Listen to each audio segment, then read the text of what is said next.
నమస్కారం. సుఖీభవకు స్వాగతం. ఈరోజు సుఖీభవలో ప్రోస్టేట్ క్యాన్సర్ను పట్టించే పిఎస్ఏ, కొలెస్ట్రాల్ నిజంగానే ప్రమాదమా, కారం మసాలాలతో క్యాన్సర్ల ముప్పు, మూర్ఛ బాధితులకు యోగాతో సాంత్వన, ఇంకా హెల్త్ టిప్. వయసు పెరుగుతున్న కొద్దీ మూత్రగండాలు కూడా పెరుగుతూ ఉంటాయి. ముఖ్యంగా మగవాళ్ళకి ప్రోస్టేట్ గ్రంథి పరిమాణం పెరగడంతో తరచూ మూత్రానికి వెళ్లాల్సి వస్తూ ఉంటుంది. అయితే మనసు మూలాల్లో ఎక్కడో ప్రోస్టేట్ క్యాన్సర్ గురించిన అనుమానము మెదులుతూ ఉంటుంది. ఇలాంటప్పుడు 6 నెలలు, ఏడాదికోసారి ప్రోస్టేట్ స్పెసిఫిక్ యాంటీజెన్ పరీక్ష పిఎస్ఏను చేయించుకుంటే చాలు. ప్రోస్టేట్ గ్రంథిలో క్యాన్సర్ ఆనవాళ్లను కూడా ముందుగానే పసిగట్టొచ్చు. ప్రోస్టేట్ గ్రంథిలో క్యాన్సర్ ఆనవాళ్లను పసిగట్టే పిఎస్ఏ పరీక్ష గురించి ఇప్పుడు తెలుసుకుందాం. సాధారణంగా కొన్ని రకాల రక్త పరీక్షలను బట్టి కూడా శరీరంలో ఏవైనా క్యాన్సర్లున్నాయేమో అని నిర్ధారిస్తుంటారు డాక్టర్లు. రక్తంలో ఆయా ప్రోటీన్స్, యాంటీజెన్స్ స్థాయిల్ని బట్టి ఫలానా క్యాన్సర్ ఉండొచ్చేమో అని అంచనా వేసి తదుపరి మరిన్ని నిర్దిష్ట పరీక్షల ద్వారా అసలు క్యాన్సరో కాదో తేల్చడం అన్నది సాధారణంగా జరిగే ప్రక్రియ. పిఎస్ఏ రక్త పరీక్ష కూడా అలాంటిదే. ప్రోస్టేట్ స్పెసిఫిక్ యాంటీజెన్ అనేది ప్రోస్టేట్ గ్రంథి ద్వారా రక్తంలో విడుదలయ్యే ఓ హార్మోన్. సహజంగా రక్తంలో పిఎస్ఏ లెవెల్స్ తక్కువగా ఉంటాయి. ఏ కారణంగానైనా పిఎస్ఏ లెవెల్స్ శృతి మించితే ప్రోస్టేట్ క్యాన్సర్ ఏమో అని అనుమానించడం ఇప్పటిదాకా పరిపాటిగా జరుగుతున్నది. అయితే నిజానికి ఈ పిఎస్ఏ స్థాయి కొద్దిగా పెరిగినంత మాత్రాన క్యాన్సర్ ఉందేమోనని కంగారు పడాల్సిన పనే లేదని, అసలు ఈ పరీక్షను విదేశాల్లో జనరల్ హెల్త్ చెకప్ లిస్టులోంచి తొలగిస్తున్నారన్నది ఇటీవలి పరిణామం. 83 ఏళ్ల వయసున్న పెద్ద ఆయన ఒక రిపోర్ట్ తీసుకుని వచ్చాడండి. డాక్టర్ గారు, మా మనవడు అమెరికాలో ఉంటాడు, నాకు ఫోన్ చేసి ఈ టెస్ట్ ఏదో చేయించుకొని మీకు చూయించుకోమన్నారు, మీకేమన్నా కష్టం ఉందా అండి అంటే, నాకేం లేదండి, నాకు ఏదో ఈ రిపోర్ట్ చేసుకోమన్నారు, ఇదంతా చాలా కామన్గా చేస్తారంట కదా ఒక పిఎస్ఏ టెస్ట్ అని చెప్పేసి, ప్రోస్టేట్ క్యాన్సర్ ఉందో లేదో తెలుసుకోవడానికి నాకు కూడా చేయించుకోమన్నారండి, నేను కూడా చేయించుకున్నాను, ఇదేదో నార్మల్గా చూపించేది 4 అయితే నాలో 7 చూపిస్తూ ఉందండి, మరి నేను ఇప్పుడు 83 ఇయర్స్, నేను ఐఎమ్ కంఫర్టబుల్ అండి, నాకుగా ఏం కష్టం లేదు, మరి నేను ఇప్పుడు ఈ క్యాన్సర్ గురించి ఎత్తుక్కోవాలన్నా అదేదో బయాప్సీ చేస్తారంట కదా క్యాన్సర్ ఉందో లేదో తెలుసుకునేదానికి, అదేదో అర్లీగా పికప్ అయితే దానికి ఆపరేషన్ చేసేయాలన్నారు అని, నా వయసు మరి 83 అయిపోయి ఇప్పుడు 84 ఏళ్ల వయసు అండి, మరి దీనికి చెయ్యాలా? ఒక విధంగా ఆలోచిస్తే అమ్మో నిజమో కావచ్చేమో, క్యాన్సర్ ఉండొచ్చేమో, ట్రీట్ చేసేయాలి కదా, ఇది కరెక్ట్ అనిపిస్తుంది. అదర్ సైడ్ ఆలోచిస్తే నెంబర్ 1 84 ఇయర్స్ మనం ట్రీట్మెంట్ చేసి ఆయన ఏమన్నా ఇంకో 150 ఏళ్ళ వరకు బతికించడానికి ట్రై చేస్తున్నామా? అసలు ఈ ప్రోస్టేట్ క్యాన్సర్ ఉందో లేదో మనకే తెలియదు. ఉన్నా కానీ అది దానివల్ల ఆయనకి ఏమన్నా కష్టం చేస్తుందో, రేపొద్దున అసలు ఆయనకి దీనివల్ల కష్టం వస్తుందో లేదో తెలియదు, తెలియకుండా ఆయనకి ట్రీట్మెంట్ చేయడం అవసరమా? ఈ 2 నిజంగానే కనపడతాయి కదండి. మనం ఈ క్లిష్ట పరిస్థితుల్లోనే ఉన్నామండి. అంటే అవసరం ఉన్నవాడు చేయించుకోకుండా ఉండడం, అవసరం లేని వాళ్ళు చేయించేసుకొని నాకుందనే ట్రీట్మెంట్ చేయించేసుకోవడం, ఎవరికైతే అవసరం ఉందో వాళ్ళు అది పట్టించుకోకుండా దాని గురించి పట్టించుకోకపోవడం. సో ఈ ప్రాస్టేట్ క్యాన్సర్ అనేది ఈ మధ్య కాలంలో ఇలాంటి క్లిష్ట డెసిషన్ మేకింగ్ పద్ధతుల్లో ఉన్నాయి. ఒకటి గుర్తుపెట్టుకోవాలండి, మీకు కొన్ని నిజాలు చెప్తాను. ప్రాస్టేట్ క్యాన్సర్ అనేది 99% వాళ్ళలో ఒక ఏజ్ రిలేటెడ్ ఫినామినా. ఈ ప్రాస్టేట్ క్యాన్సర్ అనేది మనం ఎప్పుడు 50 ఏళ్ళ ముందు చూడం, చాలా చాలా అరుదు. 50 నుంచి 60 వాళ్ళలో చాలా తక్కువ, 10% కూడా ఉండరు. 60 నుంచి 70 మంది 70 ఏళ్ల వయసు మధ్యలో 20% ఉంటారు. 70 నుంచి 80 ఏళ్ల వయసులో మిగతా 70% అక్కడే ఉంటారు. కాబట్టి అది వయసుతో వచ్చే జబ్బు కింద లెక్క. కాబట్టి ర్యాండమ్గా దారిన పోయే వాళ్ళందరికీ పిఎస్ఏ చేయించేసి మీకు అందరికీ పిఎస్ఏ పెరిగిందని క్యాన్సర్ ట్రీట్మెంట్ చేసుకోవడము, క్యాన్సర్ కోసం ఇన్వెస్టిగేట్ చేయడము తప్పు కావచ్చు. మీకు ఏమన్నా ప్రాస్టేట్కి తగ్గట్టు సింప్టమ్స్ ఉన్నా, మీకు ప్రాస్టేట్ ఫ్యామిలీ హిస్టరీ ఏమైనా ప్రాస్టేట్ క్యాన్సర్ ఉన్నా కానీ, ఇంకా కొన్ని క్యాన్సర్లు ఉంటాయి అలాంటివి ఉన్నా కానీ, అటువంటి వాళ్ళలో మీరు ప్రాస్టేట్కి ఈ పిఎస్ఏ అనేది చెక్ చేసుకోండి. నిజానికి రక్త పరీక్షలో పిఎస్ఏ స్థాయి పెరిగినంత మాత్రాన ప్రోస్టేట్ క్యాన్సర్ ఉందని అర్థం కాదు. దానికి ఇంకా మరిన్ని పరీక్షలు చేసి నిర్ధారించుకోవాల్సి ఉంటుంది. అయితే విదేశాలలో విశృంఖలంగా నిర్వహిస్తున్న ఈ పిఎస్ఏ పరీక్షల కారణంగా, వాటిల్లో కనిపించే పిఎస్ఏ అధిక మోతాదు కారణంగా చాలా మంది తమకు క్యాన్సర్ వచ్చిందేమోనన్న భయంతో కుంగిపోతున్నారని సర్వేల్లో వెల్లడైంది. నిజానికి భయం చెడ్డది, క్యాన్సర్ భయం మరీ చెడ్డది. ఈ పిఎస్ఏ టెస్ట్ చేయించుకునే వాళ్లలో ఏ కాస్త హార్మోన్ లెవెల్స్ పెరిగినా క్యాన్సర్ వచ్చిందేమోనన్న అనవసరమైన ఆదుర్ద, ఆందోళన పెరిగిపోతున్నాయని డాక్టర్ల పరిశీలనల్లో తేలింది. దీంతో విదేశాల్లో సాధ్యమైనంత వరకు బేసిక్ ఆరోగ్య పరీక్షల్లోంచి దీన్ని తొలగించారు.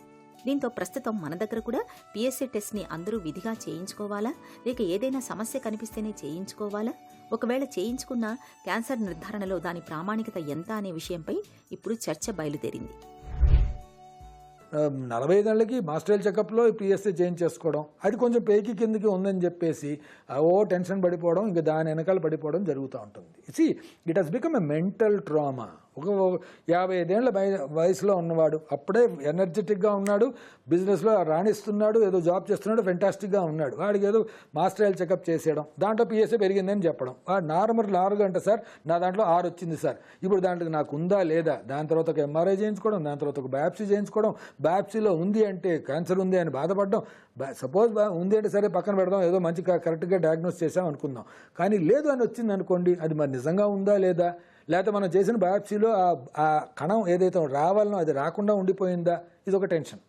సో నిజంగా చెప్తే ఆ పిఎస్ఏ పెరిగి బయాప్సీ నెగిటివ్గా ఉన్న వాళ్ళు పడే టెన్షన్ ఇంకా ఎక్కువగా ఉంటుందంటే, ఎందుకంటే వాళ్ళకి నిజంగా ఉందో లేదో తెలియదు.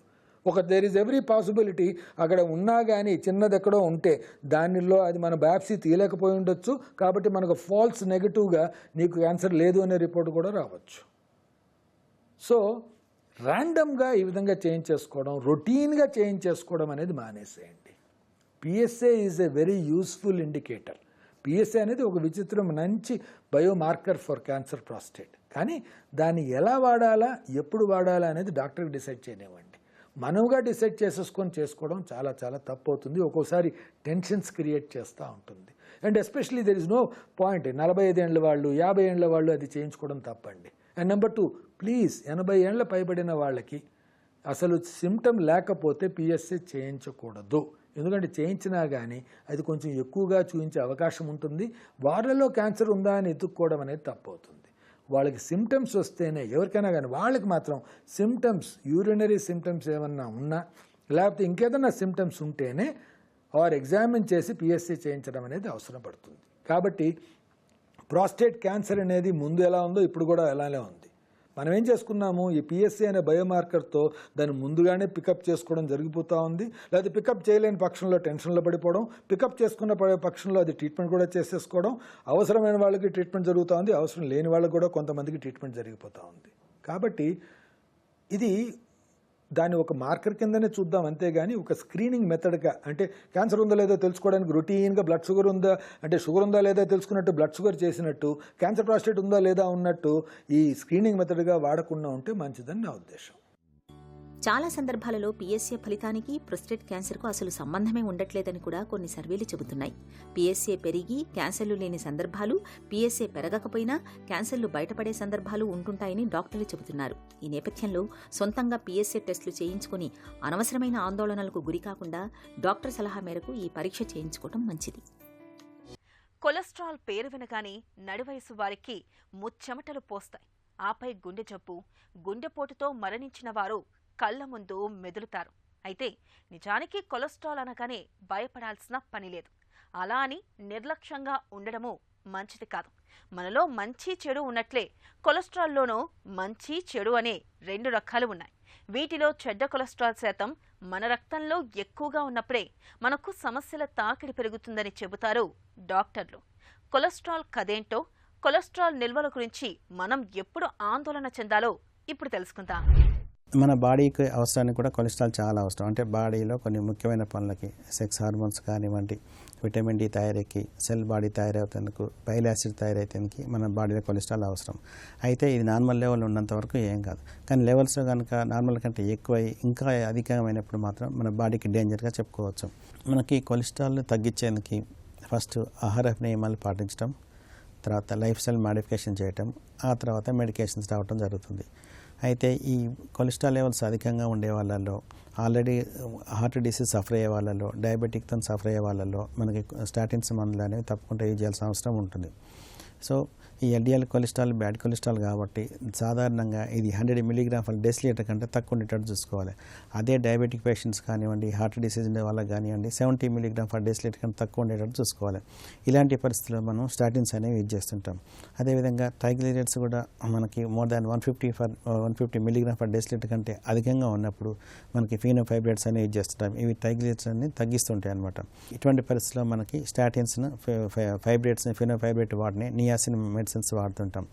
ఒమేగా-3 ఫ్యాటీ యాసిడ్స్ కూడా మనకి గుడ్ కొలెస్ట్రాల్ పెంచేందుకు వాడుతుంటాం. సో ఈ స్టాటిన్స్ అనేవి నైట్ టైం జరుగుతుంటుంది. ఈ స్టాటిన్స్లో హెచ్ఎంబి కోరిడక్టేజ్ అనే ఎంజైమ్ని ఇనిబిట్ చేయడం ద్వారా మనం యాక్చువల్గా ఇంతకుముందు చెప్పినట్టు మన కొలెస్ట్రాల్ రెండు సోర్స్ నుంచి వస్తుంది. ఒకటి మనం తీసుకునే ఆహారం నుంచి, రెండవది లివర్ నుంచి. సో ఈ స్టాటిన్స్ అనేవి లివర్ మీద ప్రభావం చూపించి లివర్ ద్వారా వచ్చే కొలెస్ట్రాల్ని రాకుండా చేసి మన కొలెస్ట్రాల్ లెవెల్స్ని తక్కువ ఉంచుతాయి అనమాట.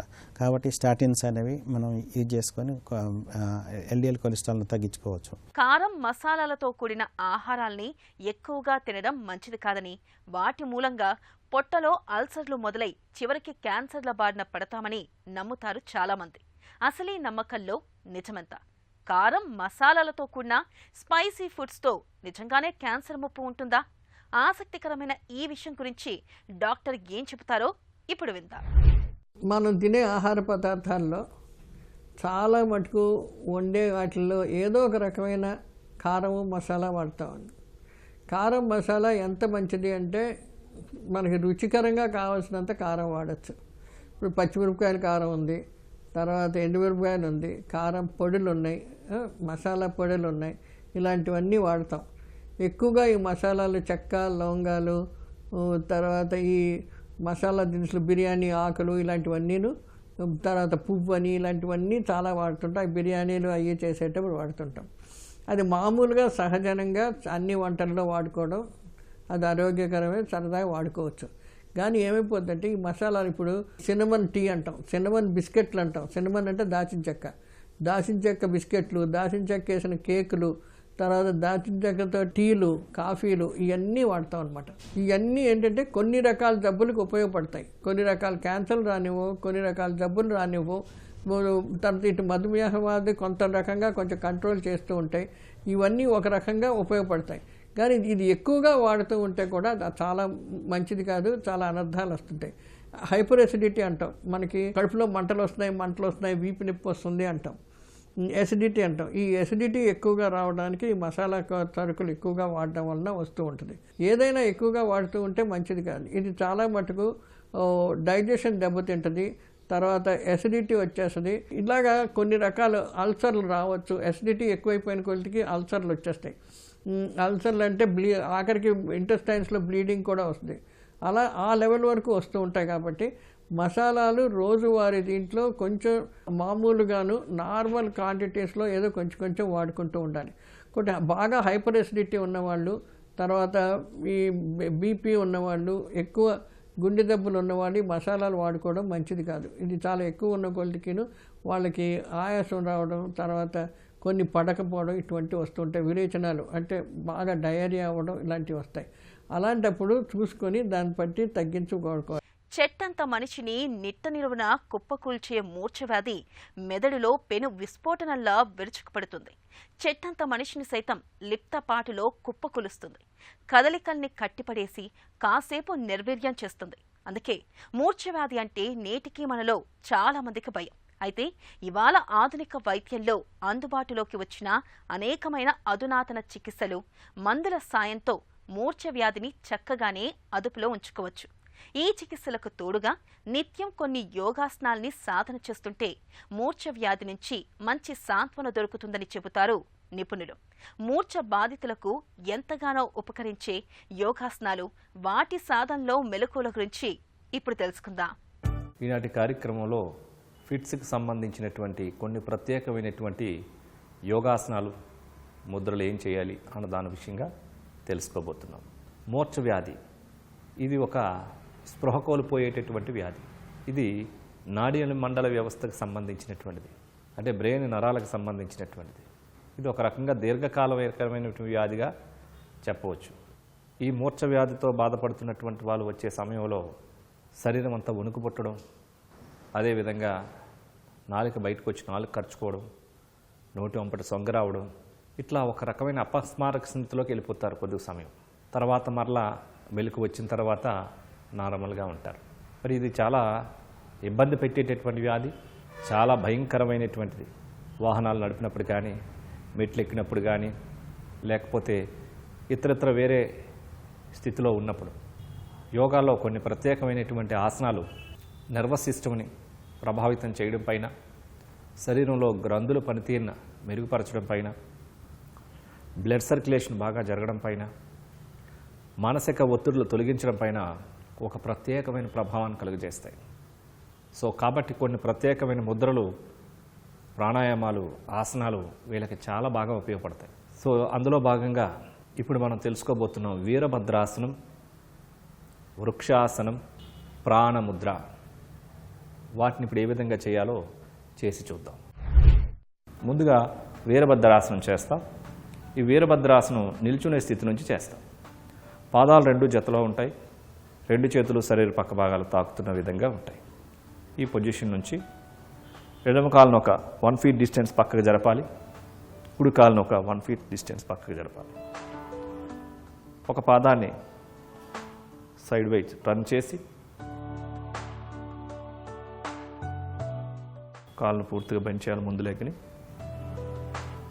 ఛాతీ స్ట్రైట్గా ఉంచుకోవాలి. ఈ స్థితిలో శ్వాసను తీసుకుంటూ హ్యాండ్స్ రెండు రేజ్ చేయాలి.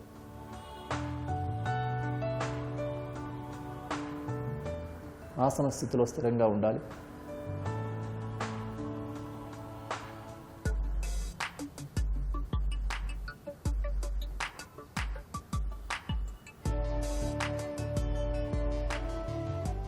ఇప్పుడు నిదానంగా రెండు చేతుల్ని యథాస్థితి తీసుకొని రావాలి. ఏ కాలు అయితే బెండ్ చేసామో ఆ కాలుని స్ట్రైట్గా ఉంచుకోవాలి. ఆ పాదాన్ని కూడా సమంగా తెచ్చుకోవాలి. ఇప్పుడు రెండో కాలుతో చేస్తాం. రెండో కాలు యొక్క పాదాన్ని ఎటు సైడ్ అయితే చేస్తున్నాం అటు సైడ్ టర్న్ చేసుకోవాలి. శరీరాన్ని అంతటినీ కూడా ఏ కాలు రెండో కాలు ఏవైతే టర్న్ చేస్తామో అటువైపు ఉంచాలి.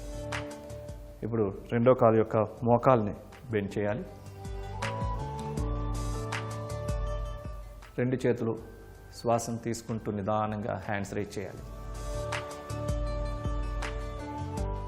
పూర్తిగా తలను పైకి చూస్తున్న విధంగా ఉంచుకోవాలి. వెన్నును కాస్త వెనక్కి బెండ్ చేసి ఉంచాలి. ఆసన స్థితిలో స్థిరంగా ఉండాలి.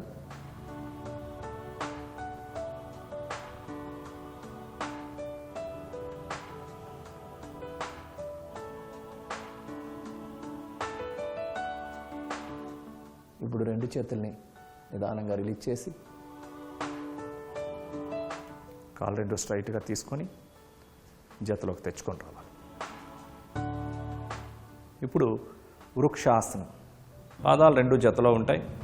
రెండు చేతులు శరీర పక్క భాగాలకి ఇరువైపులా తాకుతున్న విధంగా ఉండాలి. ఈ స్థితి నుంచి ముందుగా ఎడం కాలు మీద బ్యాలెన్స్ చేసుకుంటాం. కుడికాల్ని ఫోల్డ్ చేస్తూ నిదానంగా కుడికాలను రైజ్ చేస్తూ కుడికాలు యొక్క పాదాన్ని ఎడం కాలు యొక్క తొడకు తోకిస్తాం. Slowly raise your both hands straight, బ్యాలెన్సింగ్గా ఉంచుకోవాలి.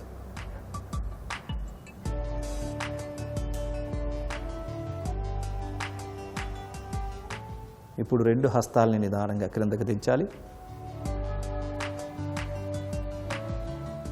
ఇప్పుడు కుడికాల్ని కూడా రిలీజ్ చేసి ఎడం కాలు జతలోకి తీసుకొని రావాలి. ఇప్పుడు అదేవిధంగా శరీరం అంతటిని కూడా కుడికాలు మీద బ్యాలెన్స్ చేసుకొని ఎడమ కాలును ఫోల్డ్ చేయాలి. ఎడమ కాలు యొక్క అరికాల్ని కుడికాలు యొక్క తొడకు తాకించాలి. ఇప్పుడు రెండు చేతుల్ని నిదానంగా పైకి లేపుతూ రెండు హస్తాలని తాకించి బ్యాలెన్సింగ్లో ఉండాలి.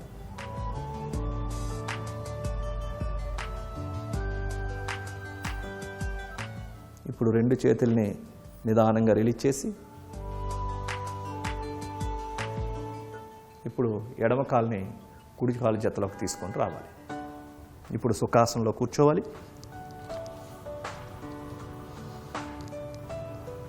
ప్రాణముద్ర. రెండు అరచేతులు ఆకాశం వైపు చూస్తున్న విధంగా ఉంటాయి. ఇప్పుడు బొటన వ్రేలుకి చిటికిన వ్రేలు, ఉంగరపు వేలు చివర్లు మాత్రమే తాకించాలి. చూపుడు వేలు, మధ్య వేలు స్ట్రైట్గా ఉంటాయి. ఎల్బోస్ రిలాక్స్గా ఉంటాయి. షోల్డర్స్ రిలాక్స్గా ఉంటాయి, వెన్యూ నిటారుగా ఉండాలి. ఈ స్థితిలో కళ్ళు మూసుకొని పూరక, కుంభక, రేచక, శూన్యక నియమాలు, నిష్పత్తులను పాటిస్తూ ప్రాణాయామం చేయాలి.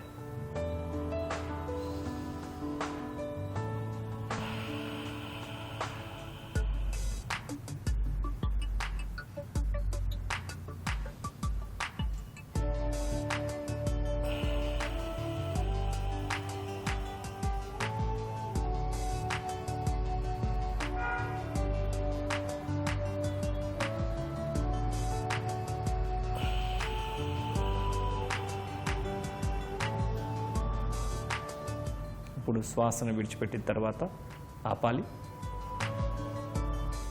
ముద్దను రిలీజ్ చేసి కళ్ళు తెరవాలి. చూసారు కదండి, ఈ వీరభద్రాసనాన్ని ప్రతిరోజు మార్నింగ్ ఒక 5 సార్లు, వృక్షాసనాన్ని ఒక్కొక్క కాళ్ళతో 5 సార్లు చొప్పున ప్రాక్టీస్ చేస్తూ, ఈ ప్రాణముద్రను రోజుకి 15 నుంచి 20 నిమిషాలు సాధన చేస్తూ, వీరు కనుక మెడిటేషన్ కార్యక్రమాలు, ఇందులో ఇంకా కొన్ని ప్రత్యేకమైనటువంటి మానసిక ఒత్తిడులు తగ్గించుకోవడానికి, బ్లడ్ సర్క్యులేషన్ బాగా బ్రెయిన్కి జరగడానికి సంబంధించినటువంటి ఇంకా కొన్ని ప్రత్యేకమైనటువంటి ముద్రలు, ప్రాణాయామాలు, ఆసనాలు ఇవన్నీ కూడా ఉంటాయి. ఇవి కనుక చేసినట్లయితే ఈ సమస్య నుంచి చాలా సులభంగా బయటపడవచ్చు. మూర్ఛలతో బాధపడే వారికి సాంత్వన కలిగించే యోగాసనాలు, వాటి సాధనలో మెలకువల గురించి తెలుసుకున్నాం కదా. ఇక ఈ రోజు కార్యక్రమాన్ని ముగించే ముందు ఒక చిన్న చిట్కా మీకోసం. కడుపులో ఉబ్బరంగా ఉన్నప్పుడు ఉపశమనం కోసం ఇంట్లోనే కొన్ని ప్రత్యేక జాగ్రత్తలు తీసుకోవచ్చు. 1 టేబుల్ స్పూన్ యాపిల్ సీడర్ వెనిగర్ను గ్లాసుడు గోరువెచ్చటి నీళ్లతో కలిపి తీసుకుంటే పొట్టలో ఉబ్బరం తగ్గుతుంది.